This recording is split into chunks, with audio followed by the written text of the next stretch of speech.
이번 밴쿠버 코스타 대회는 하나님께서 젊은이들에게 많은 은혜와 도전을 주셨고, 그리고 또한 성령의 기름 부으심이 아주 강력하게 있었던 그런 집회였습니다. 그리고 저 또한 많은 하나님의 은혜를 경험하고 또 하나님의 축복을 받을 수 있는 그런 시간이 되었습니다.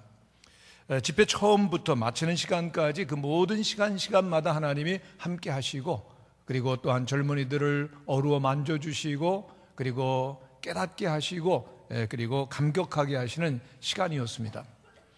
그런데 첫날 그 첫 번 저녁 집회 시간에 뉴욕의 그 마크 최라고 하는 목사님께서 이렇게 말씀을 전하셨습니다. 그 2세 목사님이신데 원래는 영어 사역을 주로 하시다가 한인 사역을 하셨는데 크게 교회가 부흥이 돼서 많은 젊은이들이 모여오는 그러한 교회 목사이십니다. 설교의 주제가 나면서부터 소경된 사람이 우리 예수님을 만나서 눈을 뜨게 하는 그러한 그 말씀 속에서 큰 은혜, 깨달음이 있었습니다.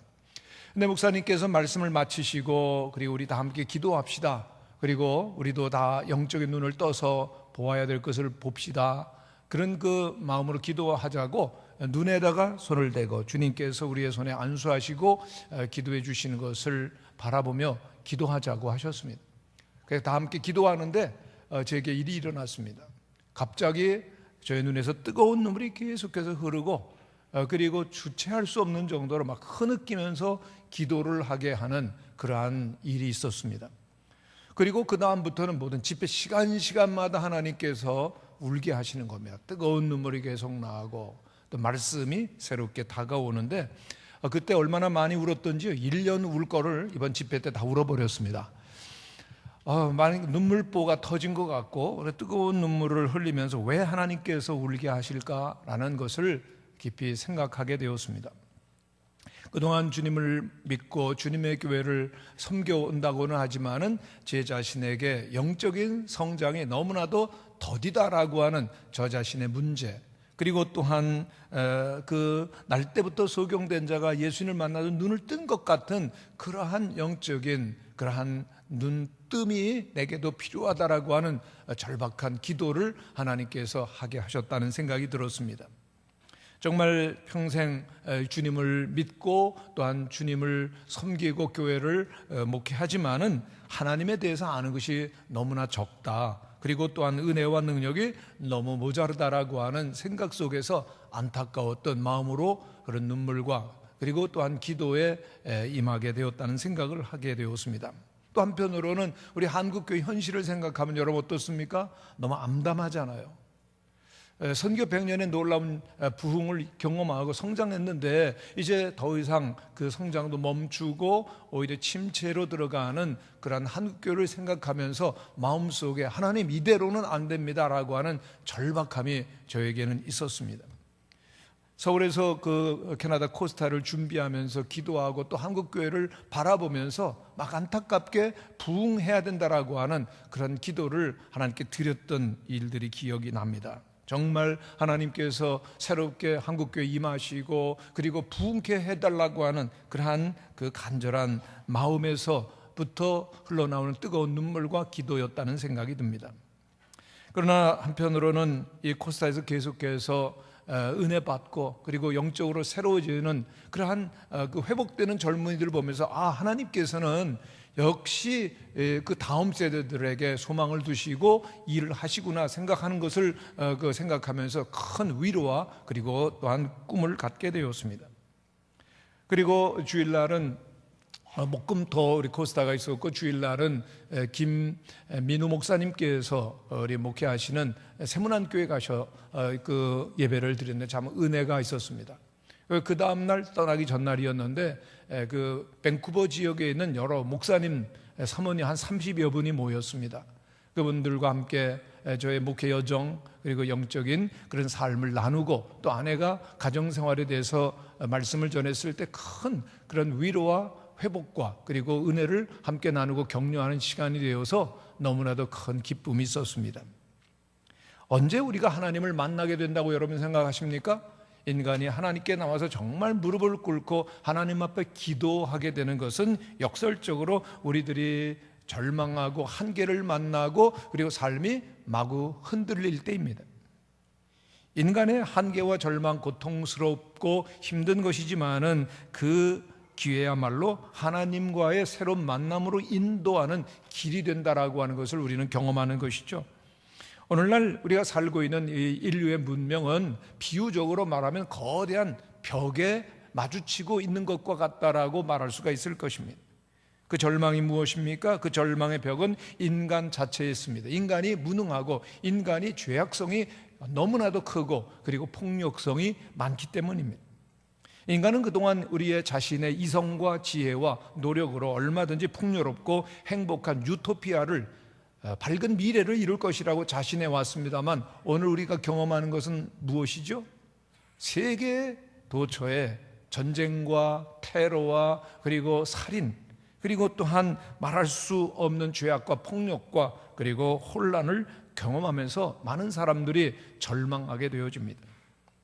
우리가 살고 있는 이 시대는 모든 것이 흔들리고 무너지고 있다라고 하는 것을 우리는 부인할 수 없는 것이죠. 이럴 때 우리들이 해야 될 일 무엇인가? 참으로 하나님 앞에 겸손히 나아가는 것입니다. 오늘 본문 말씀은 우시야 왕이 죽었을 때라고 하는 말씀으로 시작하고 있습니다. 우시야 왕은 그의 부친 아마샤를 이어서 그 16살의 왕이 되었습니다. 그리고 52년 동안을 나라를 잘 통치를 하게 되어집니다. 그리고 그에게는 그 하나님의 선지자 스가랴가 있어서 그를 영적으로 잘 지도합니다. 그는 늘 하나님의 말씀을 따라서 겸손하게 순종하면서 나라를 잘 통치하여서 하나님께서 그에게 복을 주시고 나라를 아주 부강하게 하시고 이 우시야의 이름은 세계의 명성이 자자하게 되었습니다. 그런데 그때가 문제였습니다. 역대하 26장에 있는 말씀을 보면 그가 강성하여짐에 마음이 교만하여져서 하나님께 범죄하였더라 그랬습니다. 하나님이 축복하시고 높여주실 때 더 겸손해야 되는데 교만해졌다는 것입니다. 그리고 그 교만의 한 행위로서 자신에게 제사권이 없음에도 불구하고 하나님께 들어가서 제사한다. 그리고서는 성소로 막 들어가는 것입니다. 제사장들이 말렸습니다마는 뿌리치고 성소에 들어가서 제사 행위를 하려고 하는데 하나님의 진노가 그 자리에서 발해서 거기서 문둥병이 곧 생기게 되어집니다. 그리고는 그 문둥병으로 고생을 하다 얼마 후 죽게 되는 것입니다. 이때 바로 물질적으로 또한 그 국가적으로 번성하고 강건해지는 그런 축복은 있었지만은 영적으로 무질서와 혼돈에 빠져 있었다라고 하는 것을 보여주는 것입니다. 나라는 외적으로 성장하고 겉으로 보면은 평안의 시대로 보였지만은 그러나 실제적으로 영적으로 부패하고 그리고 영적인 어두움이 많은 사람들의 마음과 나라를 덮고 있었던, 그래서 미래가 암담했었던 때가 바로 우시야 왕이 죽었던 때입니다. 그런데 이런 절망적인 상황 속에서 이사야는 한 가지 일을 하게 됩니다. 하나님을 바라본 것입니다. 그리고 하나님의 전으로 나갔다라고 말하고 있습니다. 인간적으로 말하게 된 모든 것이 다 끝난 절망의 시간입니다. 그러나 그 시간 그는 그 모든 문제와 절망을 안고 포기하고 주저앉은 것이 아니라 그 모든 문제를 들고 하나님의 전으로 나갑니다. 할렐루야. 그리고 하나님 앞에 간절한 기도를 드리는 겁니다. 큰 절망 속에서 문제 가운데서 포기하지 아니하고 하나님의 전으로 나갔다라고 하는 것이 매우 중요한 의미가 있습니다. 하나님께 무릎을 꿇는 그 시간부터 하나님께서는 하나님의 일을 시작하기 때문인 것입니다. 그런 문제는 해결되고 하나님의 영광이 드러나게 되는 줄로 믿습니다. 뉴욕 브리클린 태버네클의 그 교회의 짐 신발라 목사님은 한 20명 되는 빈민 교회를 시작을 하셨댔습니다. 하나님께서 놀라운 역사를 허락하셔서 지금은 작년 성도만 10,000명이 넘는 큰 교회가 되었습니다. 근데 그 교회는 특징이 있습니다. 살아있는 예배, 그리고 절망에 빠진 사람들을 변화시키는 강력한 사역으로 아주 이름이 나 있습니다. 특별히 그 목사님께 늘 강조하는 것이 있습니다. 여러분 어렵고 힘드십니까? 하나님의 이름의 능력을 주장하면서 다 함께 열심히 기도합시다. 그럼 하나님께서 굉장히 큰 응답을 주시는 교회가 바로 이 브리클린 태버네클 교회입니다. 여러분 한번 따라 하시기를 바랍니다. 어려우면 기도합시다. 함께 기도합시다. 모여서 기도합시다. 그 가운데 하나님께서 얼마나 큰 역사를 이루시는지요. 그런데 이 목사님께서 한 번은 목회가 너무나 바빠서 가정의 일을 좀 등한시하게 되었는데 큰딸 크리스티나에게 문제가 생깁니다. 갑자기 부모에게 거역을 하고, 그리고 말을 안 듣고, 그리고 또한 가출해서 마음대로 살합니다. 미국에서 마음대로 살고 가출한다는 것은 완전히 인생 끝까지 갔다라고 하는 얘기죠. 정말 1년이 넘도록 이 딸 문제로 인하여서 목사님 가정은 큰 문제로 시달림을 받게 됩니다. 그런데 어느 그 전교인 화요 기도회 시간이었습니다. 전교인이 저녁에 모여서 기도를 하는데 딸 크리스티나의 문제를 말하고 다 기도해 주세요. 온 성도들이 함께 그날 저녁에 기도를 하게 되었습니다. 그런데 기도하는데 갑자기 이 짐 신발라 목사님 마음속에 평안이 오는 거예요. 평안해지는 겁니다. 불안하고 두렵고 걱정되던 마음이 사라지는 것을 경험하면서 집에 가서 사모님에게 말합니다. 크리스티나의 문제가 다 해결된 것 같아. 근데 과연 며칠이 지나지 않아서 이 크리스티나가 그 집으로 옵니다. 그리고 이렇게 말합니다. 아빠, 엄마, 너무나도 큰 죄를 졌어요. 용서해 주세요. 그리고 놀라는 그 부모님에게 이런 간증을 하는 겁니다. 바로 지난 화요일날 저녁이었는데 갑자기 하나님께서 환상을 보여주시는데, 계속해서 크리스티나가 거역하는 삶을 살게 되어지면은 어떤 파멸의 구렁텅이로 가게 될지, 그리고 어둠의 세력의 종말이 무엇인가를 분명히 보여주시는 얼마나 큰 두려움이 있었는지요. 어쩔 줄을 몰라서 떨고 있었다는 겁니다. 부모님께 가야지 왔다는 겁니다. 그런데 그 시간이 언젠가 하면 전체 교인이 함께 모여서 기도를 한 시간이었습니다. 할렐루야. 기도하면 응답하십니다. 기도하면 역사하십니다. 함께 기도의 자리를 사모하게 되시기를 바랍니다. 그리고 그 딸은 지금은 미국 중부에서 아주 훌륭한 젊은 목사님과 결혼을 해서 세 자녀를 낳고 잘 목회를 하고 있습니다. 여러분, 우리들이 살다가 어려운 문제에 만날 때가 있죠. 인간의 힘으로 해결되지 못하는 그러한 순간 절대로 포기하지 마시고, 그리고 또한 그 주님 향해서 나와야 됩니다. 사람들과 의논하기 전에 하나님의 전으로 이사야가 나갔던 것처럼 하나님께 나가 기도하는 것이 문제가 풀어지는 길이 됨을 믿는 성도들이 되시기를 바랍니다. 그런데 이사야가 성전에 와서 간절히 기도하는 가운데 하나님께서 그에게도 환상을 보여주십니다. 높이 그 하늘에 하나님의 보좌가 있고 하나님께서 영광 중에 계시는데 그 하나님의 옷자락이 그 전을 채웁니다. 그리고 스랍들이, 천사들이 나오는데 6날개가 있습니다. 그 2날개로는 얼굴을 가리우고 2날개로는 발을 가리우고 2날개는 헐헐 나면서 하나님께 찬양을 올려드리는 겁니다. 찬양이 뭡니까? 거룩하다, 거룩하다, 거룩하다. 만군의 여호와여, 그의 영광이 온 땅에 충만하도다 라고 하는 환상을 보게 되는 겁니다. 어떤 시간에 이사야가 하나님의 전으로 갔습니까? 그 나라와 민족을 향한 염려와 근심과 걱정과 두려움이 가득해서 그는 성전에 들어갔는데 그가 무엇을 봅니까? 하늘의 영광, 하나님의 보좌를 본 것입니다. 지금 이스라엘 나라는 온통 어두움과 혼란과 그 문제 가득하고 그 나라의 왕이 죽어서 보좌는 비어 있습니다마는 하늘의 보좌는 여전히 하나님께서 앉아 계시고 영광을 받으셨던 것입니다. 할렐루야. 땅에는 혼돈과 불안이 있었지만 하늘나라에는 영광과 평안, 세상에는 어둠과 절망이 있었지만 주님의 나라 천상의 그 세계 속에는 장엄한 권세와 영광이 주님 앞에 있었던 것입니다.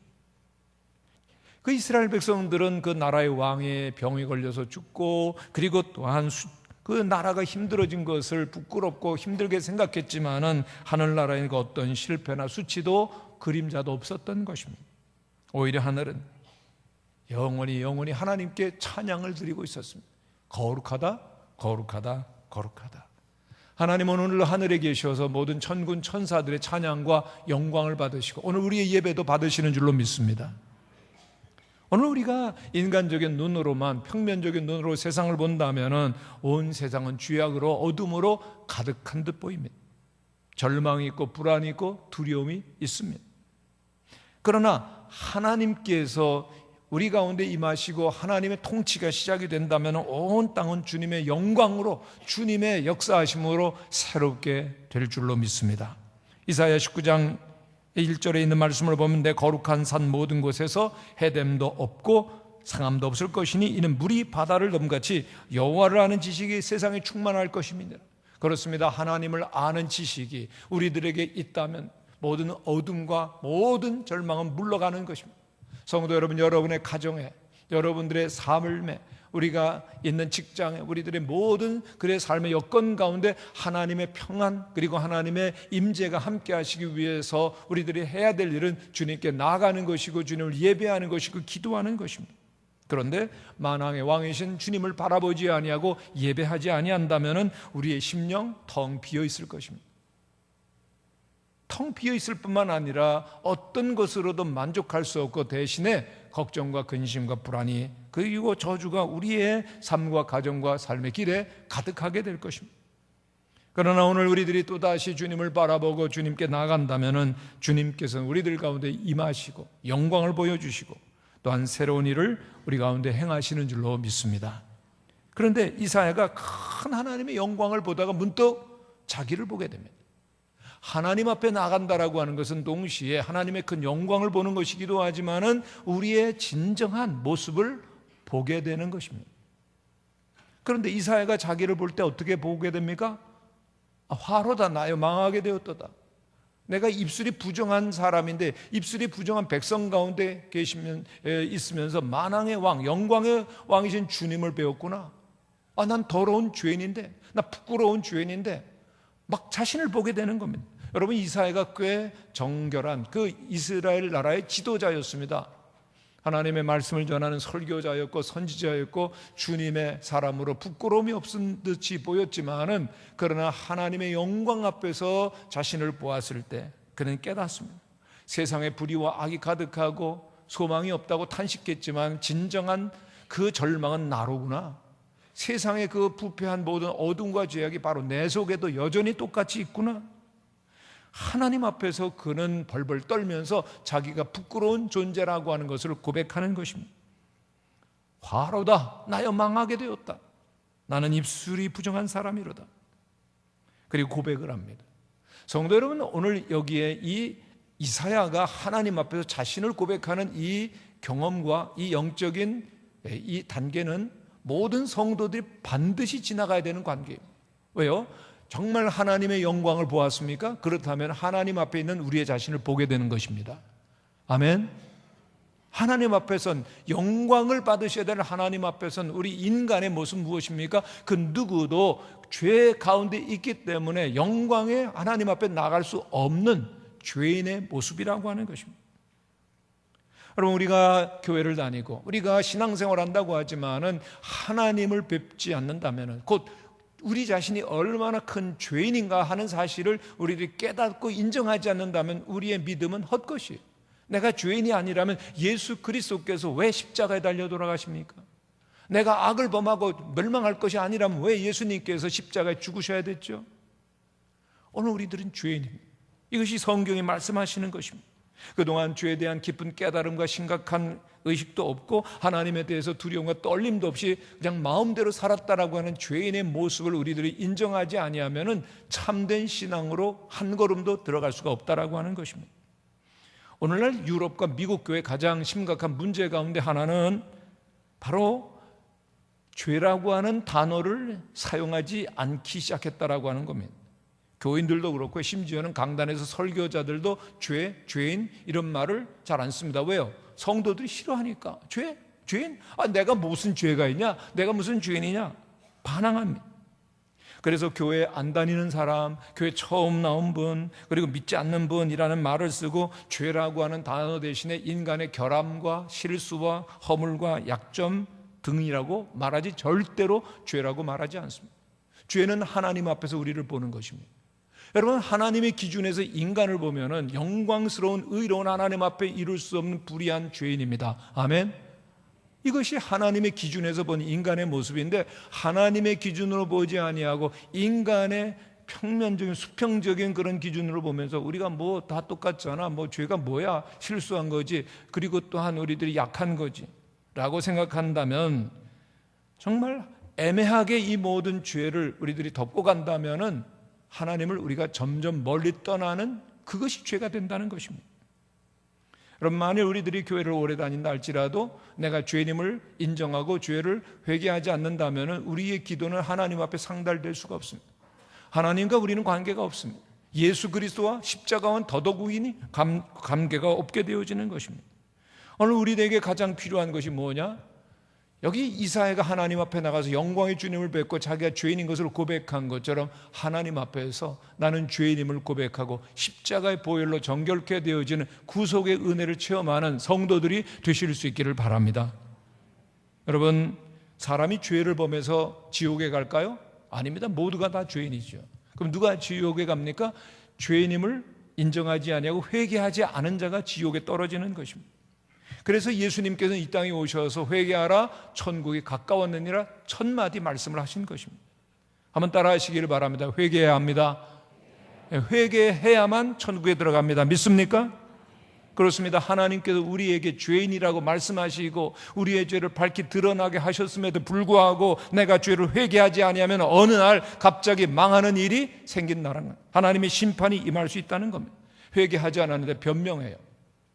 그리고 또한 나의 범죄 행위가 있음에도 불구하고 누구 때문이었는데 우리가 계속해서 핑계를 댄다면 그에게는 소망이 없습니다. 죄를 잘라버리고 죄를 인정하시고 회개하고 주님께 나오시는 성도들이 되시기를 축원합니다. 우리가 죄를 지적받았을 때 겸손히 제가 잘못했습니다. 다윗처럼 우리들이 인정하지 아니하면은 우리에겐 소망이 없습니다. 그러나 우리가 죄가 있을 때 그 죄를 인정하면은 하나님께는 기뻐하시고 우리에게 그리스도의 보혈로 용서하시고 성령을 보내주셔서 새로운 즐거움과 기쁨이 가득한 성도의 삶을 주실 줄로 믿습니다. 여러분, 예수 믿는 사람들에게는 죄의식, 죄책감이 있습니다. 왜요? 하나님이 죄를 말씀하시기 때문입니다. 그러나 기억할 것은 우리들이 죄인이지만은 날마다 하나님의 말씀 그리고 그리스도의 용서하시는 보혈의 공로로 말미암아 죄 가운데서 자유함을 얻은 사람이 되는 것입니다. 그리스도인이 된다라고 하는 것은 모든 어둠과 죄로부터 자유함을 얻는 것입니다. 기독교 변증가 필립 얀시는 이런 말을 했습니다. 나는 한때 그리스도인들이 죄책감에 눌려서 하는 사람인 줄 알았다. 그리고 불신자들은 아무런 걱정 없이 살아가는 사람인 줄 알았다. 그러나 이제 나는 그리스도인이야말로 죄책감의 짐을 벗고 살아갈 수 있는 사람들인 줄 깨닫고 있다라고 그랬습니다. 예수 믿는 사람, 죄가 있죠. 그러나 그 죄와 죄책감으로부터 벗어난 유일한 사람들입니다. 할렐루야. 여러분, 이것이 굉장히 중요합니다. 내가 죄인임을 고백하고 하나님 앞에서 그리고 십자가 앞으로 나아가서 십자가의 보혈로 깨끗하게 되어지는 경험을 할 때 우리는 하나님과 함께하는, 하나님과 화목한 자로 주님 앞에서 살게 되는 것입니다. 그 체험이 있으셔야 됩니다.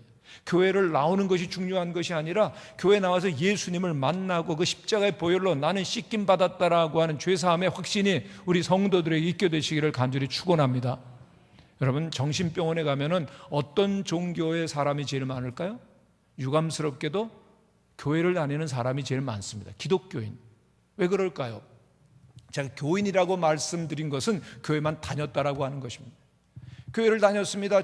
하나님은 두려운 분, 하나님을 알고 죄를 아는 사람은 그 문제가 해결되지 할 때 마음에 깊은 불안과 두려움과 그리고 죄책감이 있는 것입니다. 해결을 못한다. 그러면 정신적인 번민과 고통 속에서 그러한 그 불행의 모습이 떨어지는 겁니다. 무엇이 필요합니까? 죄가 있을 때 두려워하지 마시고 하나님께로 나아가게 되시기를 축원합니다.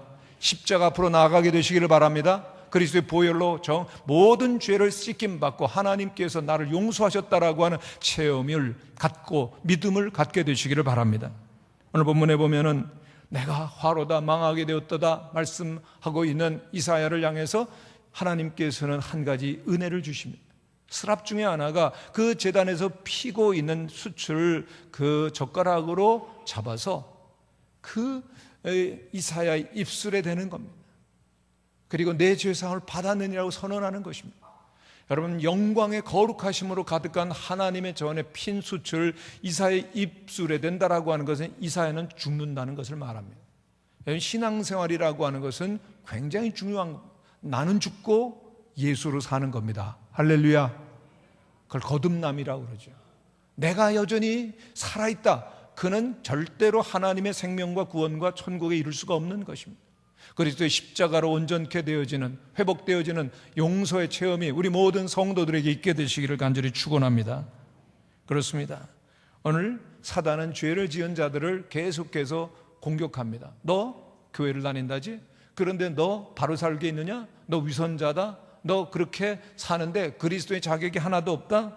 너는 하나님을 만날 수 없어. 하나님께서도 너와 같은 인간 상종하지 않으실 것이야. 그리고선 우리의 죄책감, 우리의 그 정체성을 막 흔들어 놓는 것이 사단의 공격입니다.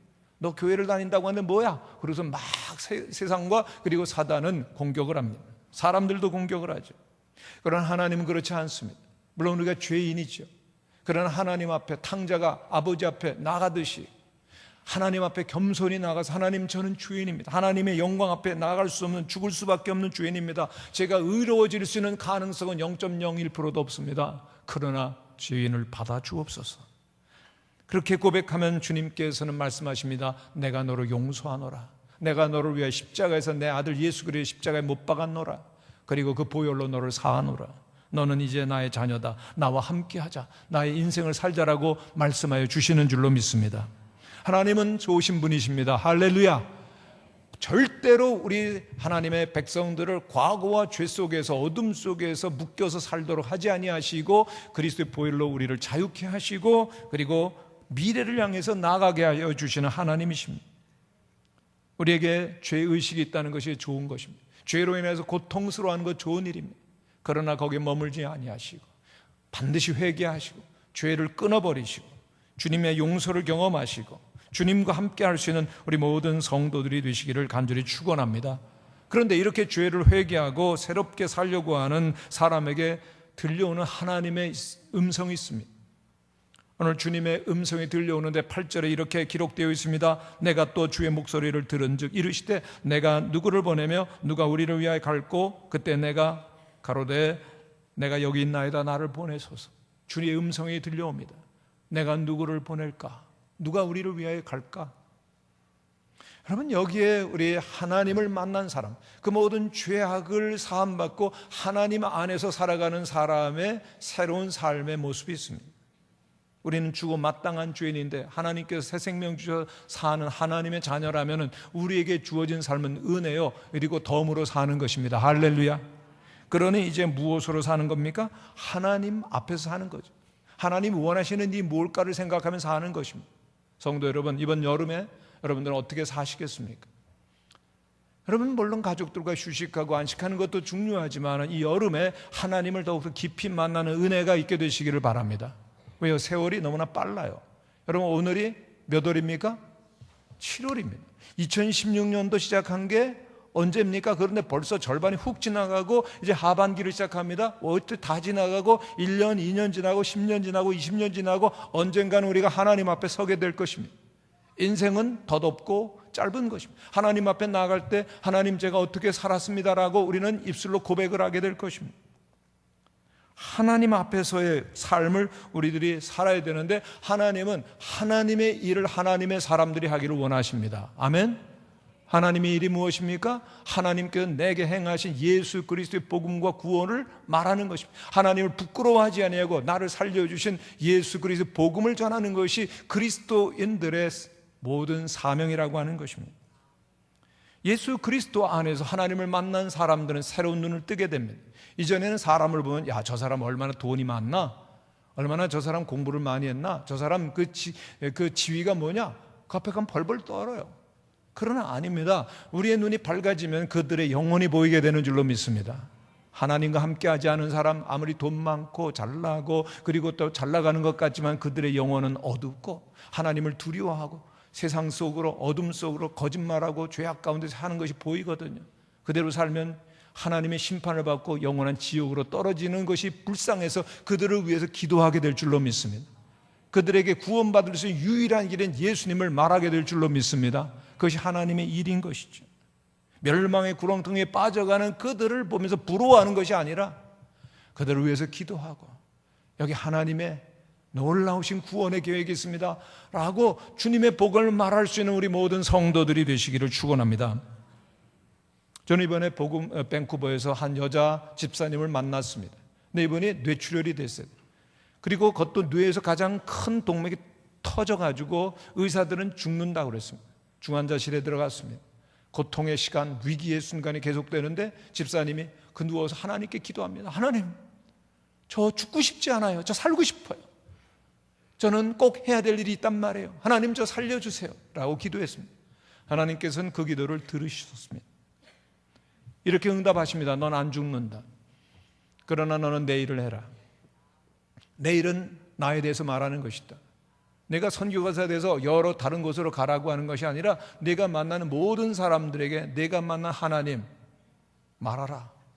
여러분, 그분이 살았을까요? 죽었을까요? 살았어요. 살았으니까 저를 만났고 저희 간증을 했죠.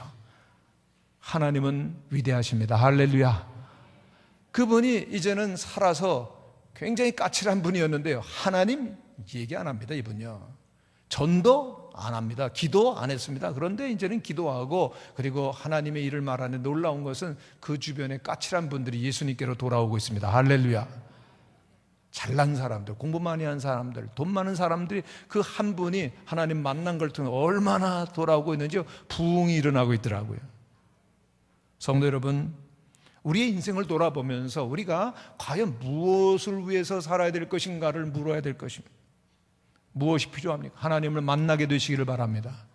하나님을 만난다라고 하는 것은 하나님 앞에 선 죄인의 모습, 우리를 보는 것이죠. 그래서 우리에겐 십자가가 필요합니다. 십자가의 보혈로 깨끗하게 씻김받는 구원의 경험과 믿음이 우리에게 회복되시기를 간절히 축원합니다. 그럴 때 주님의 음성이 들려오는 거죠. 내가 누구를 보낼까? 누가 우리를 위하여 갈까? 여러분, 응답하시기를 바랍니다. 내가 여기 있나이다, 나를 보내소서. 여러분, 이 음성은 어떤 특별한 선교사에게, 목회자에게 들려오는 음성이 아닙니다. 하나님을 만난, 거듭난 모든 사람들에게 주시는 음성인 줄로 믿습니다. 그렇다고 모든 사람들이 다 직장 떠나고 가정 떠나고 외국에 나가서 복음 전하라는 것이 아닙니다. 여러분들의 가정, 여러분들의 일터, 여러분들의 사업장, 그곳에서 다른 건 말씀하지 마시고 하나님이 함께 하심을 말하는 여러분들이 되시기를 바랍니다. 예수 그리스도께서 나에게 주신 구원, 그 천상의 영원한 생명을 말씀하실 수 있는 성도들이 다 되시기를 간절히 축원합니다. 저는 요즘에 그 한국교회의 부흥, 그리고 무엇보다 저 자신의 은혜의 생활을 위해서 하나님께 부흥의 역사 가운데 쓰였던 믿음의 사람들을, 하나님의 사람들을 계속 기도하면서 연구하고 있습니다. 그런데 19세기의 영성의 거장으로 알려져 있는 로버트 맥첸이라고 하는 목사님을 만나게 됐습니다. 이분은 29살에 세상을 떠났습니다. 굉장히 짧은 인생을 살았지만 엄청난 영향을 끼쳤습니다. 심지어는 우리가 잘 알고 있는 스펄전, 무디 이런 목사님도 이 로버트 맥체인처럼 살고 싶다라고 늘 그분의 일기를 읽고 영향을 받을 정도예요. 얼마나 이분이 영향력이 대단했는가 하면요, 이분이 설교하기 위해서 강단에 딱 서면은 벌써 청중들이 회개 눈물을 막 흘리기 시작했다는 거예요. 놀랍죠? 여러분, 제가 여기 섰는데 눈물을 흘린 분 있으세요? 없으실 줄 알았습니다. 그건 저 문제니까는요. 왜 맥체인이 강단에 서면 눈물을 흘리며 회개했는가? 그의 얼굴에는 그 강력하게 비춰지는 하나님의 영광과 거룩의 모습이 있었기 때문입니다. 그는 스코틀랜드 에든버러에서 태어나는데 천재 수준이었습니다. 놀라운 기억력, 문학, 수업, 그리고 시 정말 탁월하게 잘 썼습니다. 대학에 들어가서도 모든 과목에서 최고상을 받을 정도로 우수한 성적을 냈습니다. 그런데 어느 날입니다. 자신을 보게 됐어요. 내가 얼마나 죄악의 비참한 가운데 있는 그러한 사람인가, 나에겐 소망이 없다는 것을 깨닫게 됩니다. 왜요? 가장 사랑하고 존경하는 형이 계셨는데 갑자기 젊은 나이에 세상을 떠는데 깨닫게 된 거예요. 아, 인간은 죽는구나. 인간은 유한하구나. 사랑하는 사람도 떠나는구나. 나도 떠나는구나. 나는 하나님 앞에 가게 될 때 어떻게 살까? 인생의 깊은 질문 앞에서 그는 하나님의 복음을 전하는 목회자가 되기를 원했습니다. 그는 늘 평생 이렇게 기도했습니다. 하나님, 나는 점점 없어지고 하늘에 계신 주님을 더 닮게 하옵소서. 내가 내 자신을 중요시 여기지 아니하게 하여 주옵소서. 평생 복음을 예수님을 만난 다음에 기도와 말씀 생활하면서 그는 선교에 헌신했는데 29살이라는 짧은 삶을 살았지만 인류 역사에 찬란한 빛을 발하고 수많은 하나님의 사람들에게 교회의 영향력을 지금까지도 끼치고 있습니다. 성도 여러분, 오늘 우리가 예배를 마치면서 설교를 마치면서 생각해야 될 깊은 질문이 있습니다. 내 인생을 어떻게 살아야 될 것인가? 나의 삶의 의미와 보람과 가치는 과연 어디에 있는가? 왜요? 우리의 인생은 성경에 보면 나그네라고 했습니다. 보였다가는 없어지는 안개라고 그랬습니다. 언젠가는 우리는 하나님의 영광의 보좌 앞에 가서 우리의 모든 삶을 다 보고드리고 심판을 받게 될 것입니다. 어떤 사람은 영원히 하나님과 함께하는 천상의 세계로 가는가 하면 어떤 사람은 영원히 심판받는 지옥으로 간다고 성경은 말씀하고 있습니다. 믿습니까? 성경은 말씀합니다. 천국이 있고 지옥이 있느니라. 천국에 거저 다니는 것이 아닙니다. 쉽게 들어가는 것이 아닙니다. 하나님을 깊이 사모하며 만나고 하나님 안에서 죄인된 자신을 발견하고 십자가의 보혈로 씻김받는 경험이 평생 가야 되는 것입니다. 늘 십자가 든든히 붙들고 주님을 따라갈 수 있는 주님의 제자가 과연 누구입니까? 여러분, 교인 되지 마시고 예수 그리스도를 따르는 주님의 제자가 되시기를 축원합니다. 주님이 보여야죠. 예수님이 보여야죠. 십자가가 보여야죠. 보혈을 의지하고 주님과 함께 나가는 것입니다. 그래서 우리가 비록 연약한 존재일지라도 하나님, 제가 여기 있습니다. 저를 보내시옵소서. 왜요? 주님께서 말씀하시기 때문에. 내가 누구를 보내며 누가 우리를 위하여 갈 거라고 하는 주님의 음성을 들으시고 우리의 작은 삶을 주님 앞에 드릴 수 있는 은혜가 있게 되시기를 간절히 축원합니다.